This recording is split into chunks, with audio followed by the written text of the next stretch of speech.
नक्शा में एक पर्वत मिलेगा जिसका नाम होगा यूराल पर्वत। यूराल पर्वत के इधर यूरोप हो जाता है, यूराल पर्वत की इस साइड में क्या हो जाता है बाबू, यूराल पर्वत की इस साइड में एशिया का साइबेरिया वाला भाग आ जाता है। यहाँ से निकलती है यूराल नदी और वोल्गा नदी, यूराल नदी और वोल्गा नदी। कहाँ से? यूराल पर्वत से। यूराल नदी और कौन नदी? वोल्गा नदी। दुनिया की यूरोप की सबसे लंबी नदी है वोल्गा नदी, यूरोप की सबसे लंबी नदी है वोल्गा नदी। जब यूरोप की सबसे लंबी है तो रशिया की भी सबसे लंबी नदी होगी, रशिया की भी सबसे लंबी नदी होगी। नदी का नाम क्या है? वोल्गा नदी।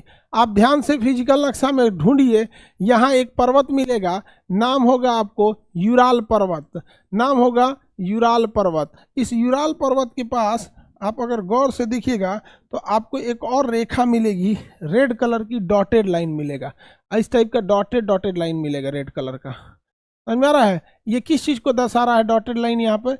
यह महाद्वीप का विभाजन है। किसका विभाजन है? महाद्वीप का विभाजन है।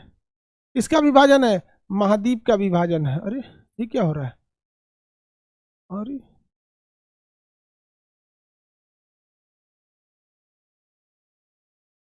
भागो लोग। ये यूराल पर्वत है, यूराल पर्वत, और इसके बगल में डॉटेड होगा, इसका मतलब एशिया और यूरोप यहीं पे विभाजन हो रहे हैं, एशिया और यूरोप यहीं पे विभाजन हो रहे हैं, एशिया और यूरोप यहीं पर विभाजन हो रहे हैं यूराल पर्वत के पास। तो ध्यान से अगर समझेंगे तो वह पर्वत जो एशिया और यूरोप को अलग करता है, तो दो पर्वत का नाम होगा, एक हो जाएगा यूराल पर्वत और दूसरा हो जाएगा काकेशस पर्वत। यूराल पर्वत और काकेशस पर्वत किसको अलग कर देते हैं? एशिया और यूरोप को अलग कर देते हैं।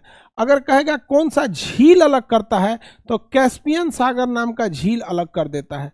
कहेगा कौन सा सागर अलग करता है, तो काला सागर और मरमरा सागर अलग कर देता है, काला सागर और मरमरा सागर अलग कर देता है।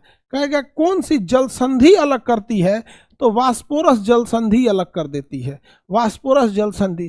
कौन सा देश अलग कर देता है, तो देश अगर कहेगा तो तुर्की अलग कर देता है। कौन सा देश अलग कर देता है, तो तुर्की अलग कर देता है। तुर्की क्या कर देगा? अलग कर देगा। समझ में आ गया कि नहीं आ गया? तुर्की अलग कर देगा। तो ये हो गया एशिया और यूरोप का विभाजन, एशिया और यूरोप का विभाजन, एशिया और यूरोप का विभाजन।